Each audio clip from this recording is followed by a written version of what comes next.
السلام عليكم ورحمة الله وبركاته. الأخبار عاملين ايه؟ وحشتوني جدا جدا من الفيديو اللي فات لحد دلوقتي.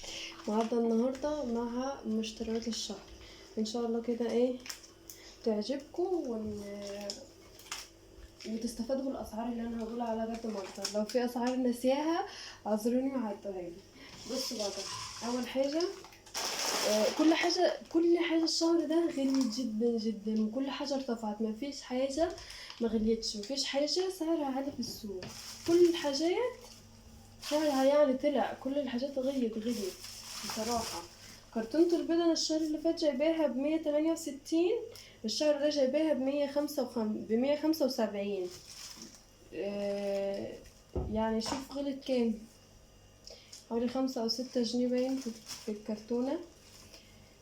المهم انا جبت كرتونة بيض وقلت اوريها لكم اول حاجه ديت عشان احطها على جنب، علشان لما احط الحاجه الباقيه ما البيض ما يتكسرش يعني كده. فاول حاجه ايه، كرتونة بيض ب175.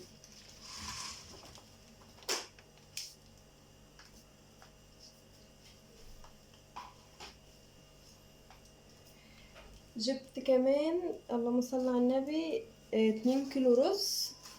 ثواني، برضك الرز غير في كل كيلو دلوقتي غير من 2 ل3 كيلو غالي بصراحة. فجبت رز الهنا ده، هو حلو بس هو حلو تمام كل حاجة. كيلو الرز عامل 25 أو 26 بس يا ماما، عامل من 25 أو 26. أنا جبت 2 كيلو الشهر ده تمام، وانا عندي من الشهر اللي قبل اللي فات انا ما استعملتهمش لحد دلوقتي.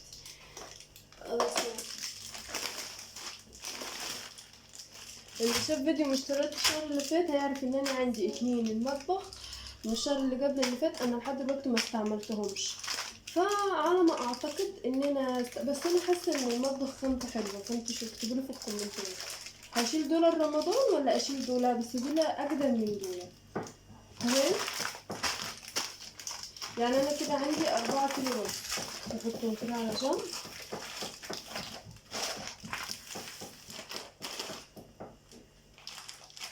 وجبت كمان المكرونة،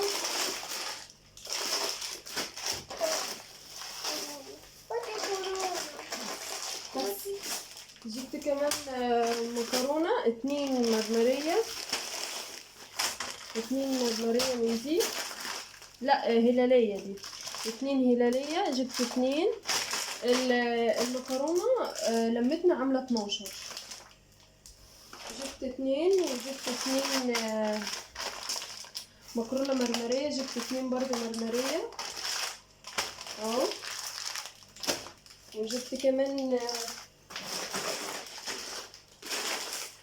جبت 1 اسباجيتي، 1 فرن، و1 مكرونة خواتم، وجبت 1 خواتم، وجبت 1 اسباجيتي تمام.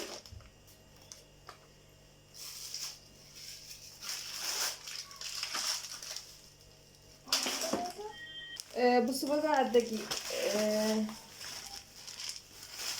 بصوا كيلو الدقيق ده عامل 30 التقوى. جبت 2، ده اللي انا بجيبه كل شهر عشان بصراحة ماشي يا ماما.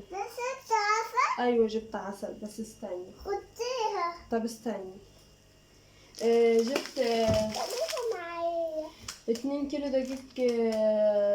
التقوى ده الكيلو عامل 30، وجبت 2، وجبت 2 من ده دقيق سايب. ده غلي من بردك من المرة اللي فاتت، كنت بجيبه ب17 والشهر ده جبته ب18 فغلي جنيه. يلا ربنا يرحمنا برحمته ويعيننا كده ويقدرنا ان شاء الله ايه نملى بيتنا، نقدر يعني ان احنا على قد ما نقدر ان احنا نجيب بس احتياجاتنا على الاقل. انتوا عارفين ان الواحد برضه بيحتاج الدقيق فطار غدا لانش بوكس كل الكلام ده. فانا جبت 4 كيلو دقيق، وغير كده هيجيلي كيلو دقيق في التومين، يبقى كده 5 كيلو تمام. اللي ما صلىش على النبي صلى على النبي في الكومنتات. اللهم صل وسلم وبارك على سيدنا محمد وعلى اله واصحابه اجمعين. بصوا كمان جبت ايه، بصوا كمان جبت 2 كيلو سكر. الحاجات دي حاجات هشيلها منها حاجات هشيلها رمضان ان شاء الله تشوفوها معايا. جبت 2 كيلو سكر، ايه شمندر، تمام.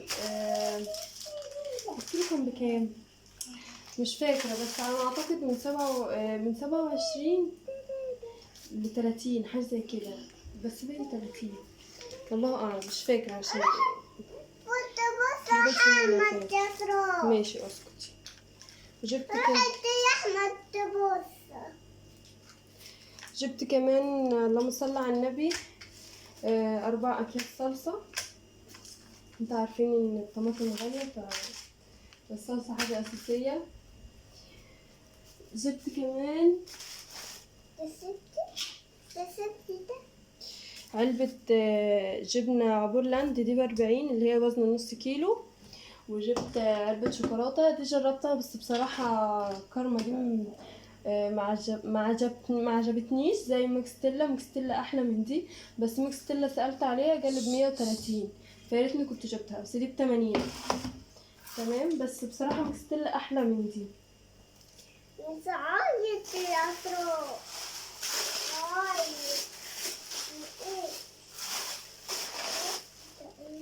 بص جبت ايه كمان، جبت بص الكيلو من الحاجات دي، كل كيلو عامل 70 ويعني من 70 ل80، في حاجات 70 في حاجات 80 تمام. جبت كيلو فاصوليا او ايه دي، فاصوليا ولا لوبيا، المهم دي فاصوليا دي لوبيا. جبت كيلو نص ونص تمام، علشان هعمل نص يعني هستعمل نص والنص التاني هشيله رمضان. وجبت كيلو بامية، فاصوليا ولوبيا، كيلو لوبيا. جبت بردك على نص ونص، علشان نص هستعمله الشهر ده انا اكيد طبعا مش هستعمل نص، هستعمل الشهر ده نص والشهر اللي بعده، انا ما بستعملش الكمية دي كلها في الشهر، بس ايه يعني قلت ايه طالما معايا فلوس هجيب الحاجة دي، ما بتكسرش ومش بتبوظ، بتاخد فترة محترمة. جبت كيلو على نص كيلو، نص الشهرين الجايين ونص رمضان تمام. وجبت نص عدس اصفر ونص عدس بجبة ونص عدس بجبة تمام، نص ونص. جبت ايه كمان، جبت نص عسل ده ب20، والسمنة دي النص ب45 وهو وزن ب50 تمام. اللهم صل على النبي. لقيت الشعرية عندهم الاكياس خلصانة، فجبت كده الشعرية بنحطها مع الرز فمش هتعجن معايا. جبت نص شعرية ب10، وجبت نص.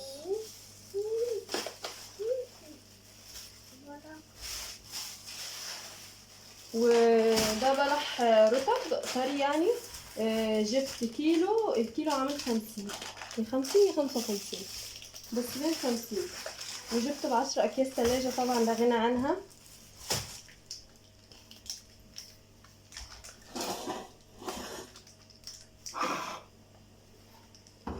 وجبت 3 علب تونة ماريو، 3 علب تونة ماريو. جبت التلاتة، الواحدة انتوا عارفين عاملة 30 يعني التلاتة ب90.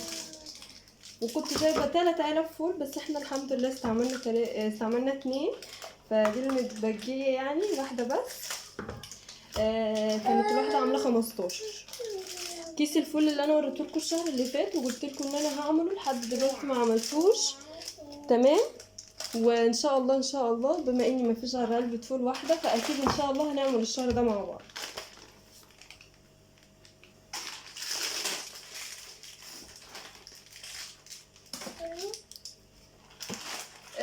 جبت ازازة زيت، ازازة الزيت دي اللهم صل على النبي عاملة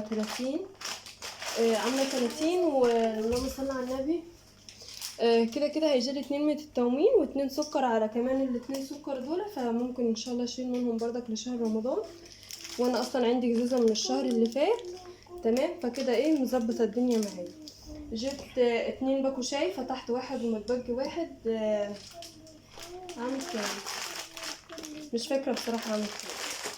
وجبت ب10 مرقه، وجبت كمان ب10 جنيه مرقه. تمام. وجبت كيس الخميرة ده بس الشهر ده ب5 جنيه. أول مرة أسأل على سعر الخميرة، اتصدمت إن الكيس ب5 جنيه، غالي جدا بصراحة. هو ب5 جنيه كده من بدري ولا أنا اللي سألت متأخر؟ تمام. بصوا دول بقى الحاجات دي كانت عندي من الشهر اللي فات، يمكن أكون وريتهالكم. بصراحة ما جبتش حلويات الشهر ده خالص، عشان ايه الحاجات البقوليات والحاجات دي بوظت معايا الميزانية بصراحة. عندي 2 خميرة على الكيس ده، فكده دي 3. وعندي كيس اسمه ايه ده، بيكنج باودر. وعندي 2 فانيليا. تمام. وعندي 2 كاستر. وعندي سمسم وحبة البركة. وعندي شوية دول فول مدشوش. فبصراحة الحاجات دي برضك يعني زي ما انتم شايفين كده حلوة قوي. استنوا كمان اقول لكم ايه عندي عشان انا ما جبتوش الشهر ده. الشهر اللي فات جبنا مع بعض الكاتشب والمايونيز زي ما هما العلبتين، فبصراحة ما اشتريتش الشهر ده، ما قصش ان انا اشتري. وكمان صوص الشوكولاتة زي ما هو الشهر ده ما اشتريتش. وكمان اللهم صل على النبي الجبنة الموتزاريلا قاعد معايا الكمية المحترمة دي زي ما انتم شايفين اهي. فكده انا دي حاجتي كلها يعني اللي انا جبتها الشهر ده واللي انا هحتاجها. ودي كانت كل مشترواتي بتاعت الشهر دوا. الاسعار غالية جدا زي ما انتم شايفين، والدنيا بصراحة غالية، والواحد مش عارف يعمل ايه في الدنيا الصعبة اللي احنا فيها دي. وان شاء الله يعني انا لو عوزت حاجة في الشهر تاني يعني على الحاجات دي هروح وهجيب وهشتري، فاهمين؟ بس انا ما اعتقد ان أنا ان شاء الله ربنا يسترها كده، ومش عاوز حاجة الشهر ده من غير الحاجات دي. وبس كده. وبكده نكون خلصنا الفيديو بتاعنا بتاع الشهر ده. ويا رب فيديو المشتريات يكون عجبكم، والحاجة رشفة الجبنة الموتزاريلا دي اوبس وقعت مني في الارض.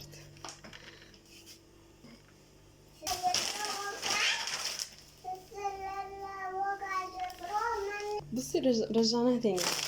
بس كده دي كانت كل المشتريات زي ما قلت لكم. يا رب تكونوا استفدتوا من الاسعار حتى ولو 1% من الاسعار اللي انا وريتها لكم النهارده.